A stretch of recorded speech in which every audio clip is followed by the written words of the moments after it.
lovers, the moon is a thing of beauty. But to this man it is a deadly curse. When the moon is full, this miserable wretch turns into a hairy, snarling half-man, half-beast that prowls the night, his fangs thirsty for human blood. He is a werewolf.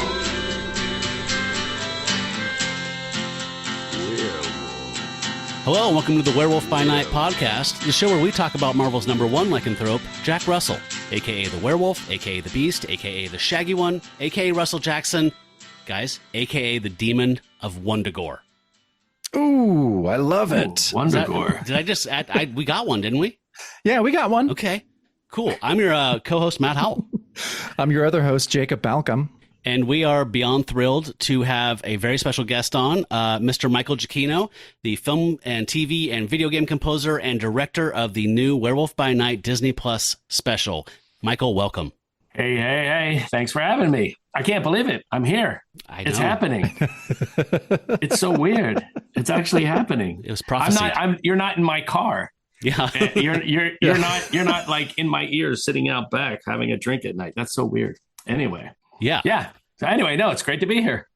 I've told you, I've listened to you throughout the pandemic, and it sort of like kept me sane through the entire pandemic. And then it was great to have while we were writing and prepping all this thing. It was just fun to hear your views on all of it. And for me, just to really learn a deeper dive in terms of the artists, the writers, all of that stuff was really great to just soak all of that in and get all your knowledge about that. So thank you. That was an amazing whirlwind of knowledge. So that was Jacob. Now do me. Yeah. What about just random tirades or outbursts? Oh no, I love the tirades, the outbursts, and then the apologies. It's all great. I love it. You know. Yeah. Well, you more than paid us back by having us come down, host the Q&A to the friends and family screening on the Disney lot of the Werewolf by Night special. Which, my God, we loved it. You treated us right like royalty, and we can't thank you enough. Well, you deserved it. You deserved every bit of it for sure. And everyone loved your Q&A. They all thought you were great. So that's great. Everyone, I've been getting a lot of feedback about that, because I normally don't do those things. And they're all like, that was so cool. And they were so great. They were so prepared, and they had such interesting questions. My parents loved you guys, and so did their friends, the Barstuses. They had a great time. So, well, Joey Barrels. I just want Joey Barrels to like me. Right? That's a win right there. Exactly. You want Joey Barrels on your side. That is for sure. That's not, or Pludge Pelegi or whatever his name's going to come after you. Slug Pelegi. Yeah, Slug Pelegi. Yeah, but I mean, all joking aside, we couldn't have been more thrilled and excited to have you fold us into the family like that and take us out for lunch and everything. That was super special. So can't thank you enough. You are very welcome. No need to. We'll do it again. Yes, I would love to. I'll buy you a hot dog. I would love that. Yes. So we're going to be talking about a special issue. Wait. Should we do like make little private jokes that only we get? Just the whole time. People love that, right? Yes. I'm just thinking, because we said Slug Pelegi, and everyone's like, I don't know what the hell that is, but we'll just keep dropping those. Okay, good. I'm a producer. I started to steer us back onto things people would understand. You did. Excellent. Good. We're going to need it. Before we jump in, we're going to talk just a bit about you. I mean, we always talk with our guests, but we talked our heads off with you over the weekend. So I'm sure listeners would love to get a little taste of that. So sure. Jacob, where do you want to start? Well, I want this, obviously we're a very Werewolf by Night focused podcast. So I feel like you're one of the first guests that we can actually ask very specific questions about the comics on, because you're such a huge fan. And so honestly, what I wanted to know is I've heard and read other interviews with you where you're talking about your love of werewolves, but I'd like to know what your first memory and even first issue, if you can remember, was of Werewolf by Night. You know what? I have it in a box over there somewhere. I remember, actually my first Marvel werewolf was Man Wolf. Oh, right? That was the first thing because I got a book and record, and that I still have. Yeah. Yeah. So I got the book and record, and I remember seeing that. And then from that point, I would go to this thing called the Columbus Mart. Columbus Mart was a flea market, and every Thursday during the summer, they would have, you'd buy knockoff Nike shirts, knockoff Adidas stuff, or, you know, it was like where all the stuff fell off the truck and people went and treated it like a yard sale. Right. So, you know, fake ET toys and all this stuff. Anyway, bought my first Indiana Jones whip there. Yeah. I like they say first. Yeah, well. So the first one was there, but then they would also have comic books, like a comic book store would, you know, like, because the place where I would buy comics was 7-Eleven, and they didn't really keep old ones. They would, you know, cycle them out. So to go to Columbus Mart, I would go there, and they would have boxes of all these old ones, and that's where I found the first ones. And there was a couple of them, you know, and I was just like, oh, werewolves, because werewolves, who doesn't like werewolves? And that's where I saw it for the first time, and I thought, oh, this is amazing. Now, I wasn't able to always go back and buy comic books because whenever I would get money, it would go towards movie film. So I didn't get as many comic books as my friends did.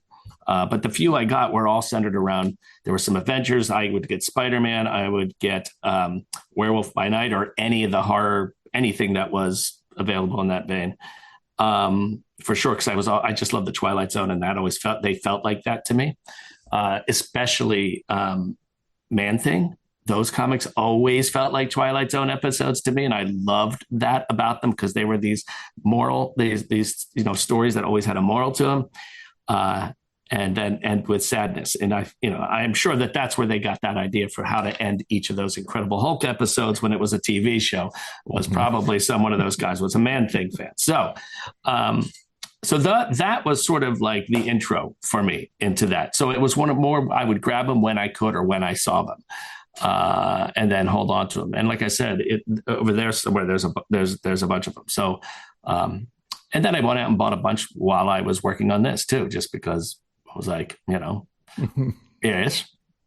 Yes. I was wondering, you mentioned Man-Thing and you mentioned the Power Records. Did you, I know you're a little bit older than I am, but I had that same Man-Wolf Power record, and I was horrified of the Man-Thing when they were advertising on the back. They had the Night of the Laughing Dead with that clown. Remember that one? Oh my God, that one, because I was such that stuck with you. See, I would cry. I love that. I love that. That's a memory. I love that, and I'll tell you the story.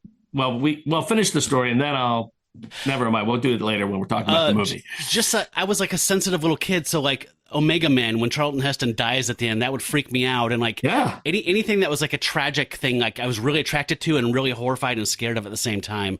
So Man-Thing has this aura that still is around me at 47 of that. Like it's incredibly sad. We spoke about this a little bit after the screening. And that's why I love him so much and care for him. And I'm so happy that you let everybody meet him, the world at large. But anyway, yeah, please continue. Oh no, I was going to say, I love that story, that there's a moment where you have imprinted on you some moment of stress and in or being scared or whatever it was, but your body just was like, I'm going to remember this, and it just files it away so that when something triggers it later on. So when there was the first day of shooting, and I had all the cast come into the set, and it was the Rotunda set where the dome was, and they did all of their yammer. And we all sat in a circle basically where the cage is, and we just talked, and because no one had met each other yet, and all the crew left us alone. Everyone left the building. It was just us. And I said, okay, so we're going to go around and introduce ourselves, and then I want each of you to tell a story about something that scared you as a kid that can still be triggered today, and you still feel those visceral feelings. It's almost like a hitting replay, right? And everyone gave their version of that. And it was really fascinating because it was a really great way to sort of just quickly get to know each other a little bit, because they're about to be shooting that day for the first time. And it was just really fun to hear the answers, but everybody had their version of that. And I said, okay, all those feelings, that's what we want to do with this. We want some kid to see this and be forever like, oh my God, when when Man-Thing slammed his head on that guy and melted him, that freaked me out. Yeah. I still can't watch it or whatever. I want that. I want that trauma, I guess. So Michael, when you were in the circle with everybody, what was yours? What did you say? Okay, mine. This is easy. Mine was I was terrified of Bigfoot when I was a kid. Terrified of Bigfoot. I lived in New Jersey. I was just going to say, weren't you in New Jersey? I lived in New Jersey. I was in a sort of Levittown neighborhood. There was absolutely no reason for me to be worried about Bigfoot, but I was terrified. So there was a documentary, and it played in theaters too. And there was this one scene that this woman is sitting in a chair. She has a lamp next to her, and there's a window next to her, and the shade is drawn. And she's just, I think, reading a book or something. And then you see past the window, this giant shadow just walks by, right? And you're like, that immediately was just like, oh my God, what the hell was that? And then there's like a moment in silence, and she's just looking. And then all of a sudden, smash, this huge hairy hand smashes through the thing and is just like knocking over the lamp, trying to grab her. She is screaming and yelling. And then her boyfriend comes in. What's going on? And it turns into that terrified the F out of me. Yeah. And when I really think about it today, it still does, and that's why Bigfoot's head is on the wall in the rotunda. Because of that. Yes, one of those is Bigfoot's head. I was like, fuck you. So do you know what it is? I think it's The Legend of Boggy Creek. It was a docudrama that was released in 1972. Exactly, that was, yes, that is one of, it was also this thing that was terrifying because I still see scenes from that in my head too. I showed that to my kids too. I tortured them all with it. When they were young. It was so funny in the summer, them and my nephews. But the other one was like a In Search of Monsters or something like that, and you can look it up. You can find it still. I remember I told this friends when I was working on something up at Pixar, and we were all up there, and I was telling this story about, this was like 5 years ago, and they're like, there's no way you could remember something that clearly. It's just, you made that up. You were dreaming. I'm like, and everyone's like, no. So we get on YouTube and of course find it. And it's exactly pretty much what I described. So that was mine. What about you guys? You just said Boggy. Did Boggy Creek scare you? No, I was just going to say, like, did anybody kind of take it from a media kind of fun, safe, scary place to like, because one of my memories is being held hostage by people who were robbing the store that my stepfather managed. So we got tied up and held at knife point in my house when I was watching that cartoons. Really happened? Yeah. It really happened. So like that would be my first answer. And then like, and then The Shining also. Yeah. Oh my God. Yeah. So. Wait, you just can't gloss over that. That's an event. Yeah. Jesus. In a nutshell, there were some tweakers that were going up and down the I-101, and they were camping at places. They'd find out who the manager was of a local grocery store. They would find their address in the phone book, and then they would have split up. One guy would go to the house, one guy would go to the store, and the guy would go in the house, take the family hostage, and then the guy at the store would call on a payphone and say, put all the money in the bag for the deposit and throw it in the dumpster out back, or your family's dead. And I was one of those families. Oh, my God. Brutal. That sucks. I'm sorry. My mom's a hero. Yeah. Yeah, the guy got frustrated and left out for a minute, and my mom, my mom said, my sons are scared. Can they be duct taped together with me instead of separately? And the guy said, sure, whatever. And he put us back to back, and then our mom had us work the tape and get free. And then when the guy left, because he was tweaking or high on, whatever speed, I don't know, and left and was going in and out and pacing and frantic, and she had us get loose, and we all went to the master bedroom and took the extension phone into there and called the police. That was in wow. Yeah. Yeah, your mom. Yeah, she. Oh my God. She definitely was the hero that day. Well, Matt, now mine sounds silly. Because, yeah, all of ours sounds. All of ours sound silly. I said Bigfoot. Yeah. I said The Shining. The Shining's good. So, Michael, it's funny. For me, a real formative, because I was very young, and I think I even may have seen a repeat, but it was Leonard Nimoy's In Search of, for me as well. I lived on Mount Hood at the time, and when that episode about Bigfoot aired, it was a craze that happened on Mount Hood after that episode. There was a Bigfoot Inn. There was tons of people coming to look for him. So that was a huge deal for our tiny town. But the In Search of episode that terrified me, weirdly enough, was the Nostradamus one, and the actor they had playing Nostradamus. I remember that one. Really terrified me. I mean, I was very young. I was probably like 3 or something. So it really, really terrified me. Not Bigfoot. I loved Bigfoot. But, I mean, so I love that. So 3 years old, your parents are like, you know what? Here, just watch something with them here. You'll love this. It's In Search of. I'm so glad they did. That's amazing. That's amazing. That is so crazy. Yeah, thank God the Teletubbies didn't exist then. Yeah, exactly. Yeah, exactly.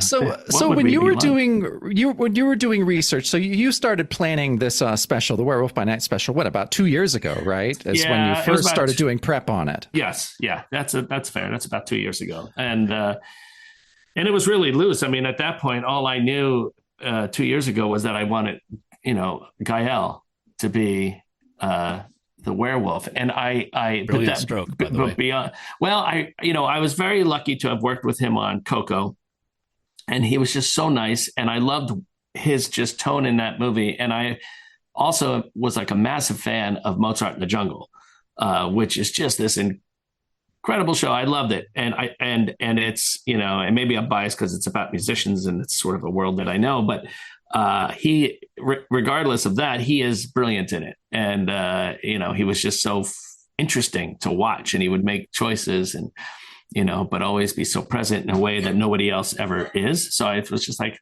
I like that guy. And I also I had no interest in hiring somebody that was like buff and, ready to just take down, 10 people as they were.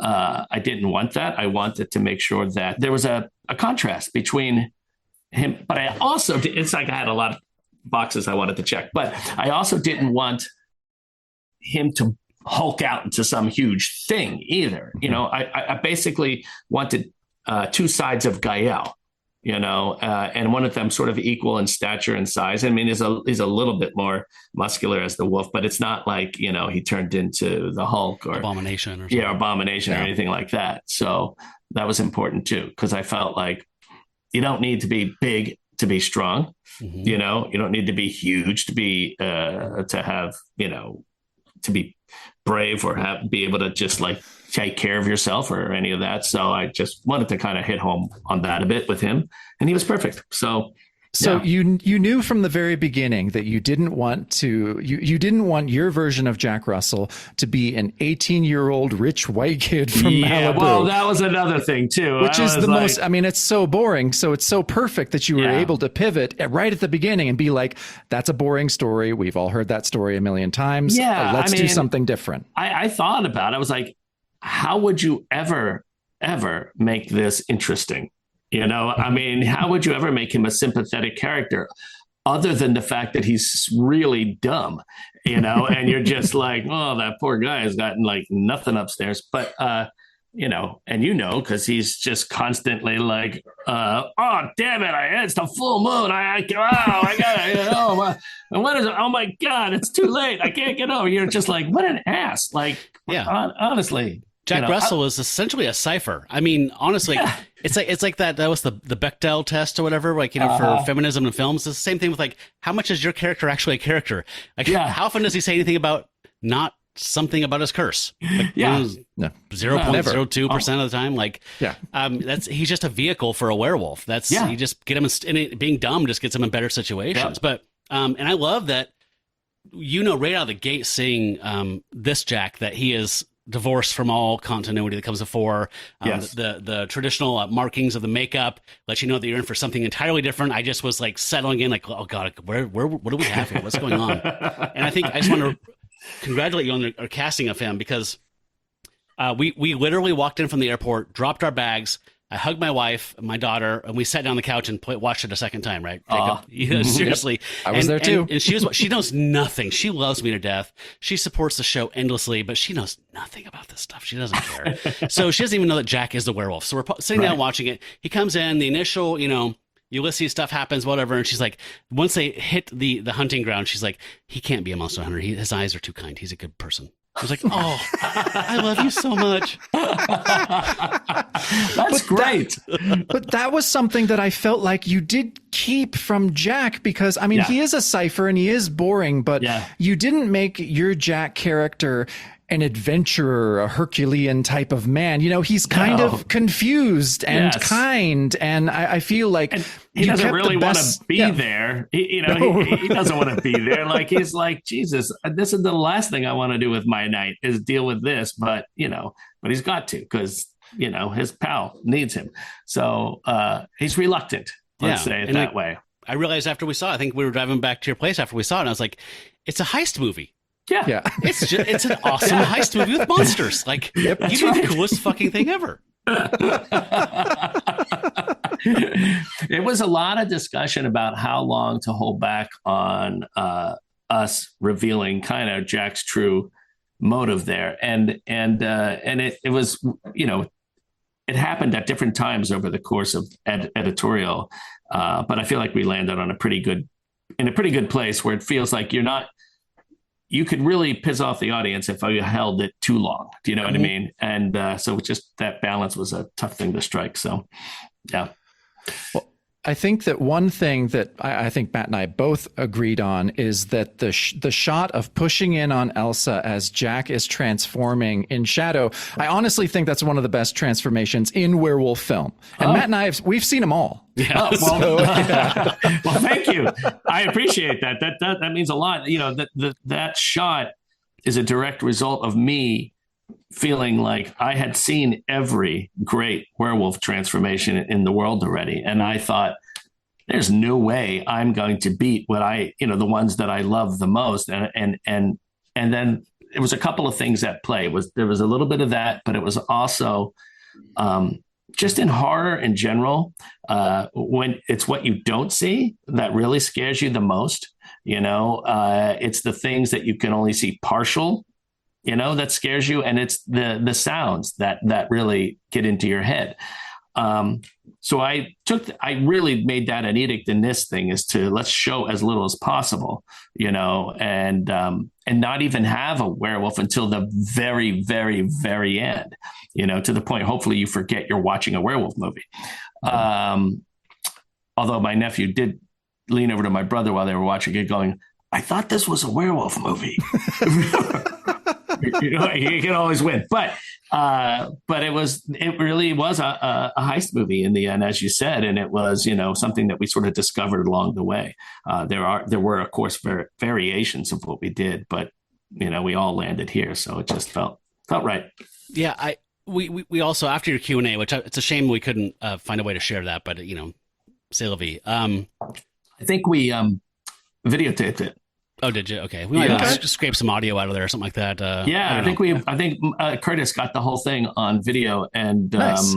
So we had that at least. And I think there's only one area that my son photobombed Curtis or something, but other than that, I think it's pretty clean. Well, even if we could just scrape audio out and just have it be a pod, I mean, it's obviously not that visual. Yeah. But something I gleaned from that Q&A when you guys were talking about your approach to the transformation, because some audience question. Right. But that was what made me realize how brilliant that was, because in your response, you were kind of saying, like, typically you see the person changing, prosthetics are happening, some type of practical or digital effects are happening, and then they are fully digital or fully in a suit. Yeah. And when you cut away and you have a silhouette of this guy going through this torturous change, this physical, he's being racked with pain, he's going through this thing, and then when you see him for the first time, he is still there under some light prosthetic work and some makeup and stuff, but his eyes are there. That's his eyes. Yeah. Like his humanity, you said when you normally do those other things, the humanity's gone, but he's still there. Which makes all the stuff with Elsa and everything pan out even more, right? I mean, well, that was one of the most important things to me, that we could see his face and feel that it is still Jack there, because if he went too far animal, I felt like we were going to lose some empathy for him, because that's what always happens in those things. And I wanted people to be able to hold that empathy for this character on both sides. Well, not that you're not going to be afraid of him because he's unpredictable, but when it comes down to it, when you see his eyes, you're like, oh, he's still in there. There's a soul that is still there. That's the tragedy part that we were talking about earlier, though, is that the fact that it's not lights out, nobody's home anymore. Oh, it's a shame I woke up covered in blood. Trapped. He's still in there. He's trapped. In the back seat. Yeah, he's completely trapped, and he is someone who is out of control at that point. And but as if he's watching a movie of what's happening that night. Do you know what I mean? He can't do anything about it. The other side of that shot was I also knew that shot really, as much as the transformation is important and does its thing, the other thing about that shot is it really wasn't about him at that point. It was about Elsa. And Elsa came to this place with this intention of righting some wrongs from her past, and letting go of some things and taking control back of her narrative, about who she is and what she's going to do. And that was a very difficult thing after all these years for her to come back and stake that claim. But she committed to it and she's going to do it. And then to find herself in the end of it, thrown in a cage with a werewolf, like that sucks. That really sucks. It's just like, why did I even do this? What was I thinking?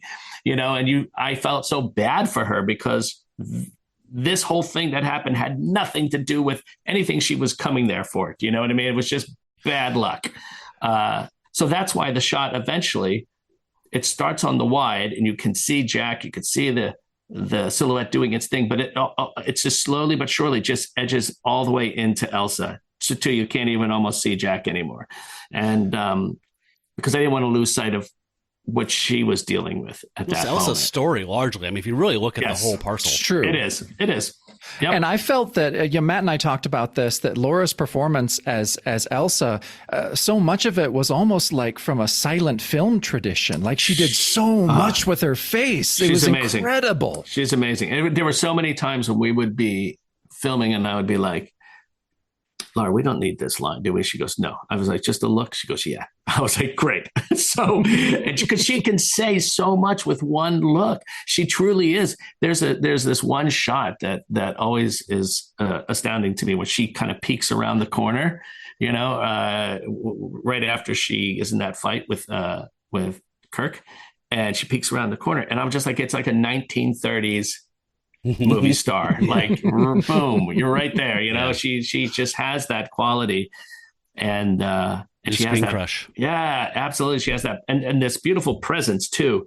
That is it's a strong presence. It's vulnerable, but it's strong, and I loved that. So I thought she killed. I feel so lucky to have those two as the leads. It was just somehow you pull a magic trick here because the incels aren't review bombing you. I don't understand. There's a strong woman who can take care of herself, and I don't know what's going on here. Someone did. There was one tweet I saw. Andrea showed it to me where somebody did complain or something about the MCU or something like that. That was just like, Jesus, what an asshole! Stop trying to make fetch happen. It's not going to happen. It's totally like Mean Girls. Well, yeah, I felt like you had there's really such a small cast. Yeah. Yet it is all so perfectly cast. Everyone fits in so well, even down to the Flaming Tuba Man, your friend David Silverman. Good old David Silverman. Yes, it was great. I know he had, never done something like that. He's played, in front of people before, and he actually played at the Hollywood Bowl for some Simpsons night. So, but this was a whole different thing. And that was a late night too. That night went till like 6:30 in the morning. It was brutal. So he's out there at 3 a.m. playing the damn tuba and, doing this thing. But he, I just thought, for me, I just always thought of that visual of what that could be like. It wasn't, he just happens to be a great friend as well. But man, to have someone sort of marching somebody towards their doom with a flaming instrument, I just thought that sounds cool. I want to do that. Well, it piles on all of the culture that's showing that this is an ancient group, an ancient rite, an ancient practice. Like, you have the frescoes, you have the Latin, you have everything else, and also just like this weird New Orleans kind of touch of like this Baron, Samedi or whatever kind of thing, where it's just kind of like some tuba playing guy you expect to see in Louisiana. Like it's just. It all speaks of ancient, like this ongoing effort to keep the world safe from these things that don't necessarily need to be eliminated. No. It's it was a really cool and fun scene to film. I remember at one point, Harriet came up to me after the flaming tuba bit and we're doing all this weird stuff and they're chanting. She goes, Michael, I just have to thank you. I've always wanted to be in a Fellini movie. I love it. Love it. I gave her a huge hug. I was like, that's a huge compliment. I love that. So. Oh, man. Yeah. I mean, Harriet was great. I mean, she was almost channeling. I felt like almost channeling. She was channeling like Gloria Swanson or something. Like it was incredible. She was huge. She's just the best. And I would sit back there by the monitors while she was doing her thing, just laughing hysterically during her takes because it was so great, like it was so arch in the best way. And she would do just like variations. I could tell her, hey, let's go up between 1 and 10, let's hit a 7 or let's hit a 3, and she could just so easily do all of those. So her range is incredible, and her ability to just quickly turn on a dime, just amazing. She's a pro. They're all pros. They were just wonderful to be with. Well, another member of the cast I know is a good friend of yours, and I think has become a fan favorite from what I've been reading online is Kirk Thatcher. Don't tell him that.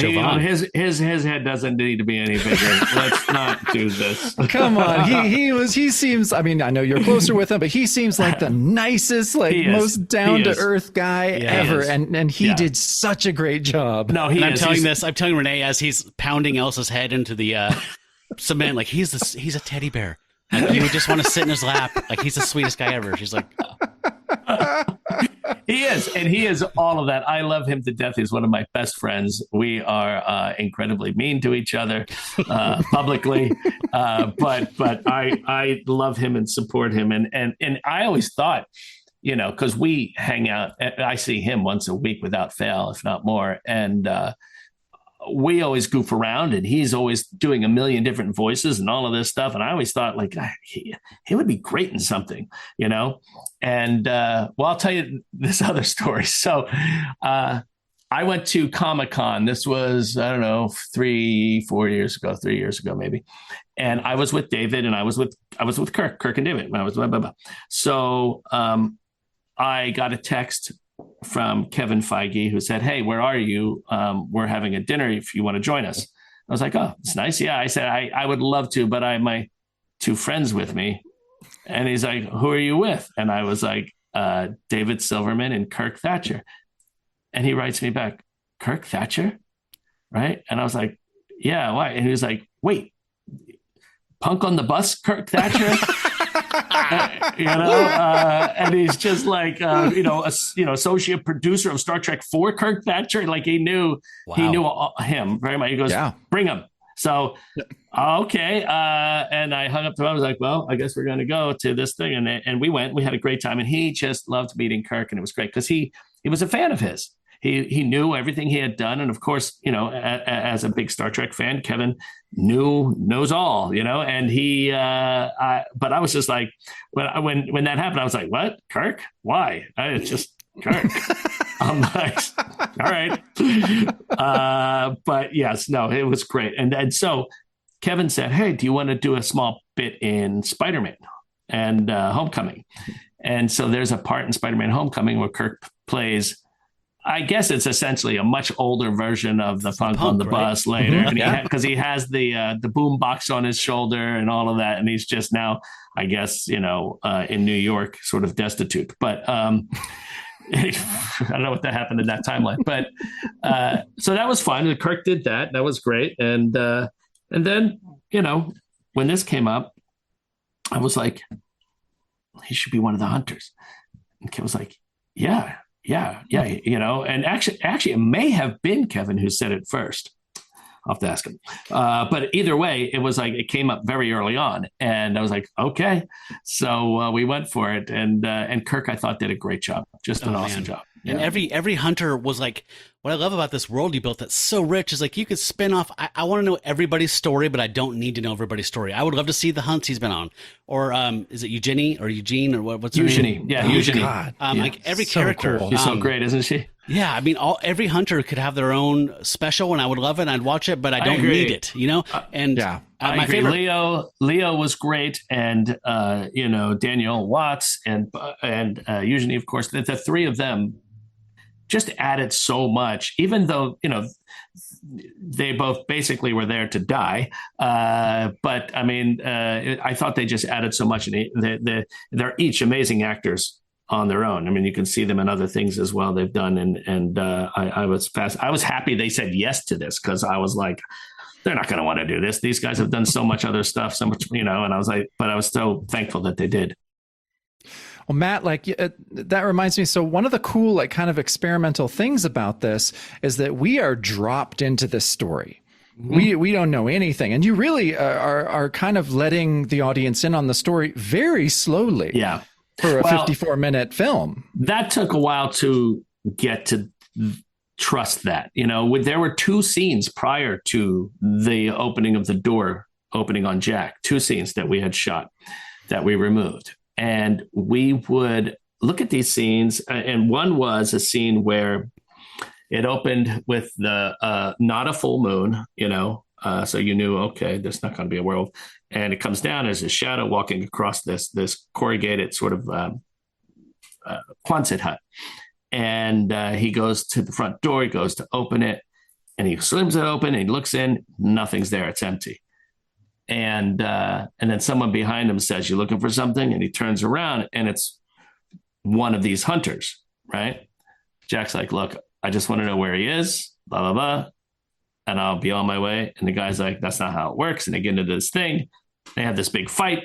The guy ends up dying accidentally in the fight. He lands on some sort of pitchfork thing, right? And then Jack but he's still sort of alive with the thing through him.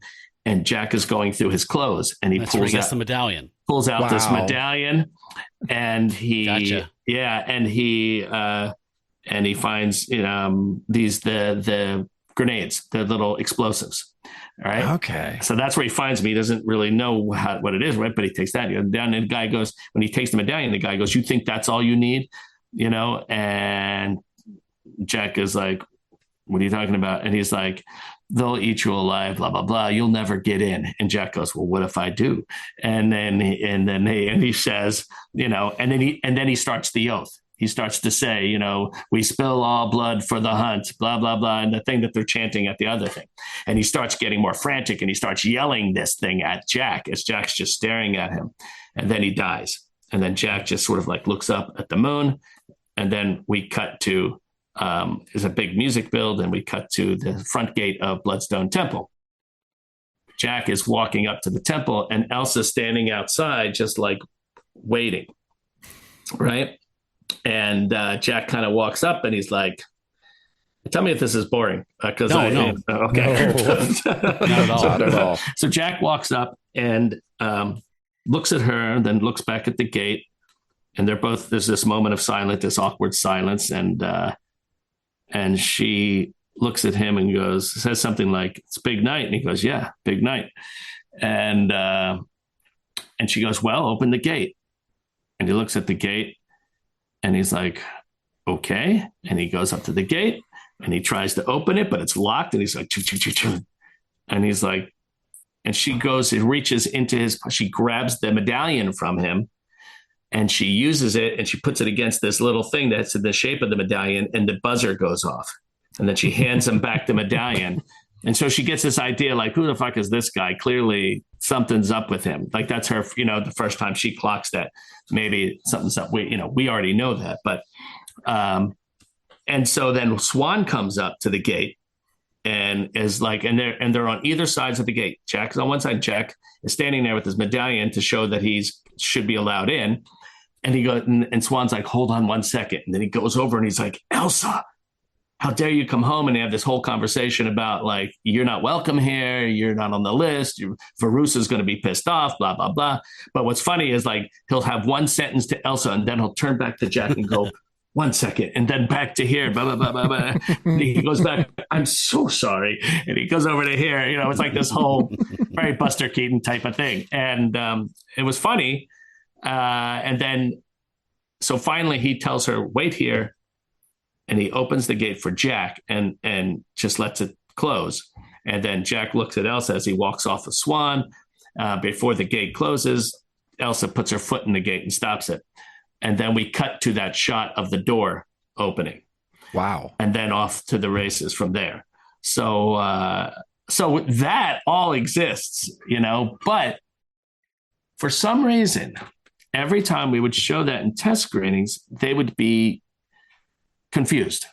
Wait, what is happening? They have a million questions about where's Captain America, where's Doctor Strange? Is this Doctor Strange's house? Is this, there was like all of these, like, you're like, wait, what? And they were just like searching for something that was connected to the MCU. Something that was MCU. So we went through many versions of that. And I said, what if we started with just like a picture of the Avengers, if we lose those scenes, which Jeff and I were both, my editor were reluctant to do, but we were like, let's try it. We start with a pan down from the Avengers and say basically the known universe, and then go down. But what of the darkness? And I thought that would set it up saying, okay, this is what we know, but we're going to go look somewhere else today. And then that seemed to really work. And once we did that, those other scenes kind of didn't work. And then it landed us at this place. And so there we have. And it might have been like a happy accident, which made it even more interesting and better, which I think it did. So, because regardless, you're throwing them in the pool. Why not throw them in the deep end? Mm-hmm. Yeah.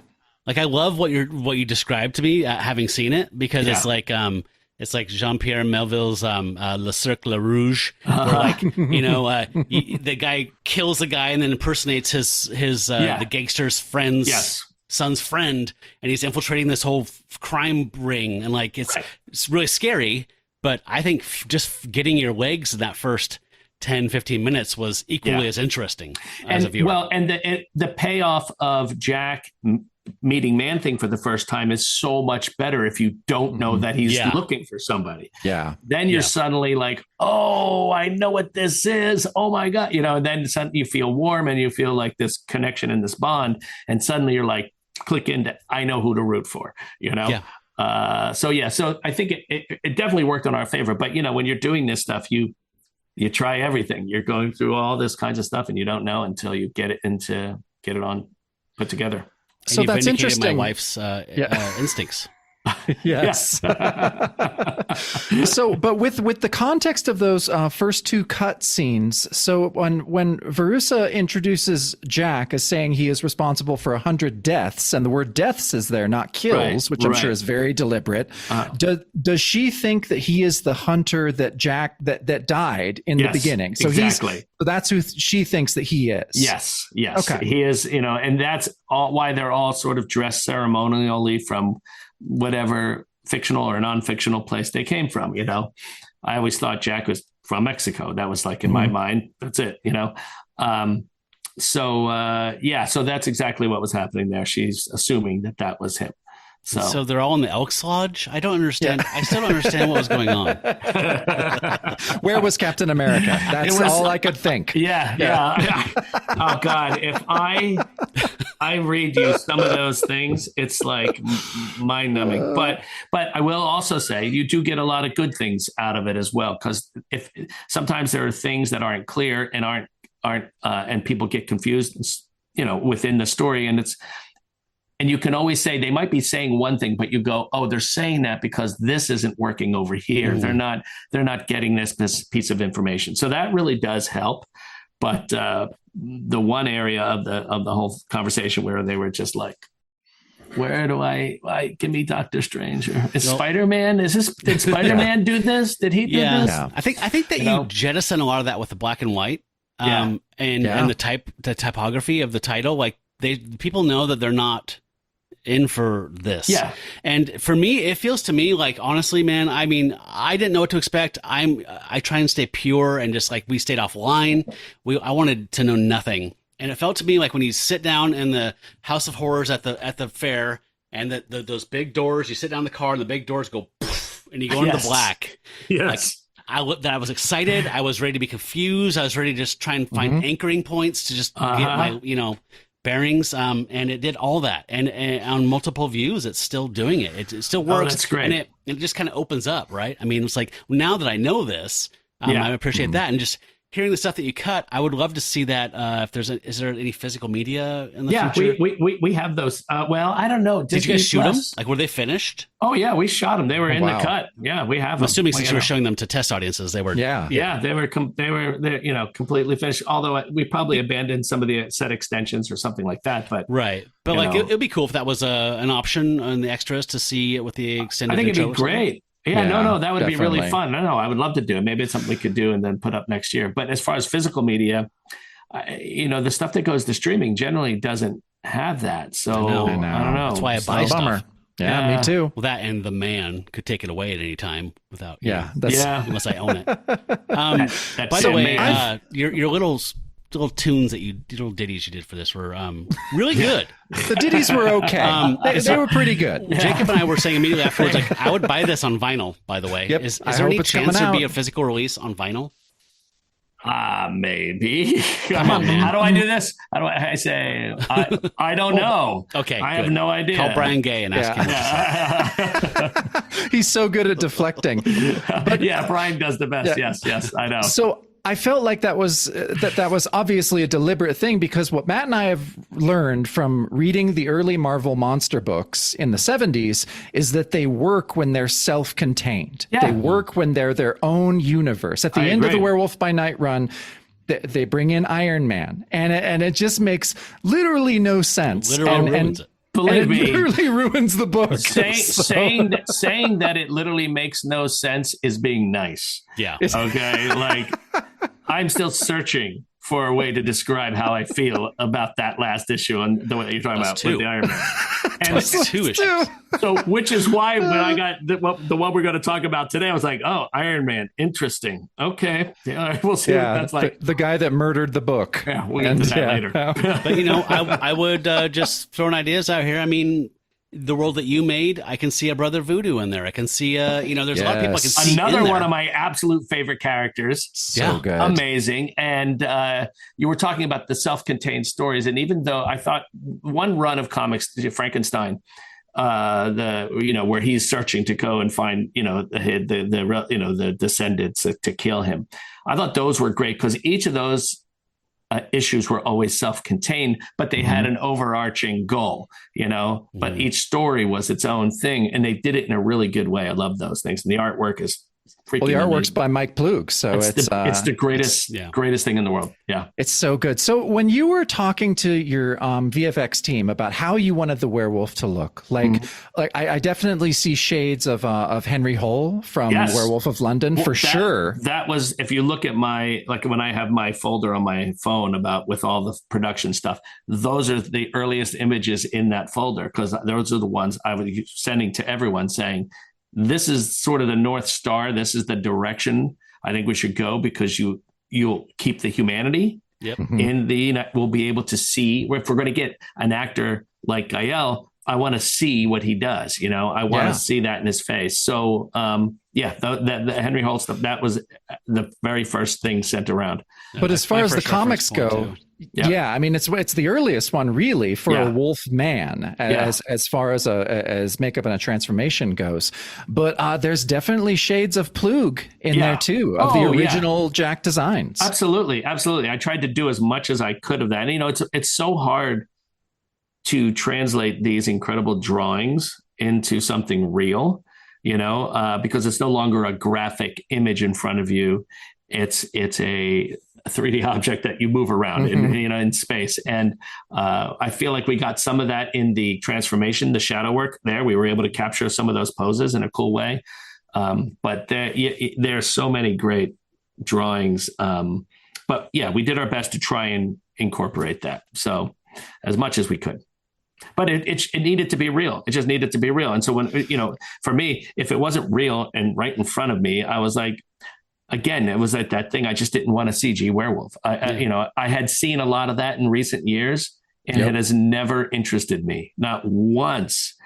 was a film that used that, got me sort of taken in. I was not sucked in by it. It just felt like, no. So I'm like, okay, so maybe it's not going to look like, some crazy, hyped up wolf running around the walls and all that, but the trade-off will be that it'll feel real, Well, that's a good segue into basically talking about, talk about how important practical effects were to this production, because they seem super important. They were very important. When I met with Joe Farrell, the visual effects supervisor, our conversation was all about, I was like, Joe, I want this to be as many practical things as possible. I know we're not going to get away with no CG. We're going to need help here and there to do things. And I'm sure with Man-Thing, we're going to, need a lot of help. But everything else, I want it to be as real as possible, and that was, began a hunt for, okay, what makeup effects company was going to do this for us? Because they would have to handle making all of those monster heads. They would have to handle making Man-Thing. They'd be making the werewolf, they'd be doing any prosthetics. They would be building Ulysses. There was a lot they had to do in a very short period of time. And I met with K&B, and I just fell in love with them. And this company has been around forever. Howard Berger and Kerry Jones were the first people I met on it. And of course, I've known their work. I'm a fan of all of that stuff as well. Like, I love makeup effects and crazy, practical stuff. So I felt very lucky to get them and on board, and they were so excited. And we just went to town, started designing. We had all this concept art that we had, and it was about funneling it to them and saying, okay, how do you realize this? So yeah, that was really again, another great experience along the way, just working with those guys. I wanted to ask you about the ending. Particularly Elsa. The last time we see Elsa, that pivot to color, red it being the theme throughout the whole thing, and then that's the transition into the world once Elsa gets her birthright. And what's the name of the house man? The house. Swan. Thank you, Billy Swan, named after Swan. Hawaii I love that Swan character. Immediately and efficiently pivots to the new master, and she just sits down in the chair, and the color bleeds out through, and so there's this sense of like, this story is done. Her story's done. She has what she has, and it's also just the beginning. Yeah, absolutely. So, and you can choose to walk away from that, or you can choose to see that as a jumping off point. Yeah. And judging by what Rotten Tomatoes, which is, volatile, whatever, critics versus fans, you're hanging above at 90%. Everyone seems to be freaking loving it.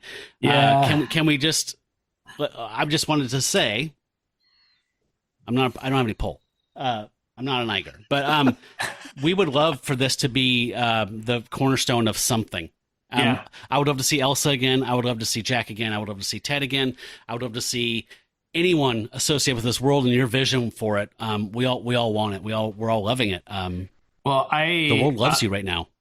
Which is really nice, because they don't always you could shoot someone on Fifth Avenue do that, and you wouldn't lose a voter right now. Oh, right. Hey, I'll be right back. I'm going to try this out. Give me 1 second. It is nice. I'm thrilled, and I'm so appreciative for how they have embraced it. And it is sort of it's something that Jeff, my editor, and I would talk about all the time. Like, I don't know if anyone else is going to like this, but I really like this tone, what we're doing, like the crazy. Could I have done some things better? Yes, of course. And I have a whole list in my head of the things that I would do differently. But the end result was something that we were both very proud of. And we were ready to say, fine, just throw us up against the wall and shoot us if you hate it. And we'll see what happens. But the opposite seemed to happen. So that was really, really, really nice. It was a relief. Yeah, I think as of right now, I think it has the best audience score of any Marvel streaming project on Disney Plus. I know, it's so crazy. That's saying a lot. There's some good stuff in there. So there's some good stuff. But yeah, I mean, people have really embraced this, and we're just so excited because obviously, we love the character, even though the character is completely different. We love in the Disney. special. Yeah, we love coattails. We love riding those things. So we are stoked that that more people are going to be interested in the character of Jack Russell and the history in the comics. So me too, absolutely. And I'm excited for anyone who then gets interested enough to go back and revisit all of these stories and find those things in books and look at them, and then go and find things like what you're doing, the podcast. I mean, it's so fun to listen to because they'll, like I said, the hell out of this. Yeah. Oh, I wasn't cool in high school. Yeah. You can't read this book. As you know from listening to us, we're all about being asshole gatekeepers. No, that's specifically been our goal, is to be as we're not gatekeepers. We're so excited. We invite everyone into this world. I think I said this to you at the screening, Michael. I was like, there's only 3 people on Earth who have the right to be gatekeepers. It's you, me, and Matt. And so we all love it. None of us want to. We want everyone in on this. Everyone's just sharing it. And that's what I love about your podcast. It's like so welcoming.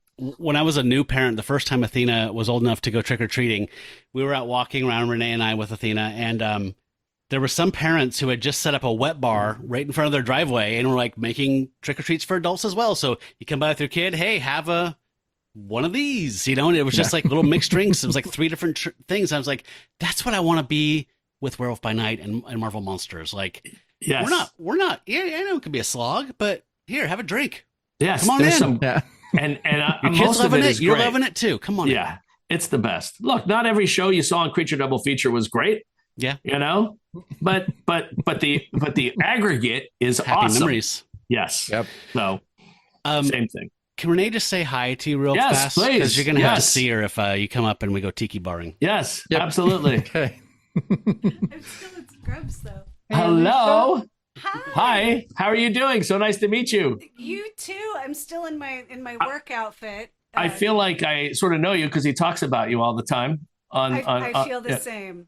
Absolutely. Yes. No, we had so much fun over the weekend. It was really great. Yes, it was really. I was so happy they came down. Say hi to Renee. That's right. Hello, Alicia. It's Alicia. Aw, hello. What drink are you getting? Another drink? Jeez. No, but it was great. We had a great weekend. It was really fun. I'm so glad you had him down. Looking forward to meeting you in person. Yes, we will be up there soon with the 35mm. So as you can see, Matt and I were having an amazing time talking with Michael, and our entire talk went really long. It went almost 3.5 hours. So we are going to split it up into 2 episodes. So stay tuned for next week. Will be part 2 of the episode where we go through Iron Man number 209 with Michael, and we have a blast doing it. So yeah, join us for that next week. Till we meet again, neath the full moon, furry ones, here's howling at ya.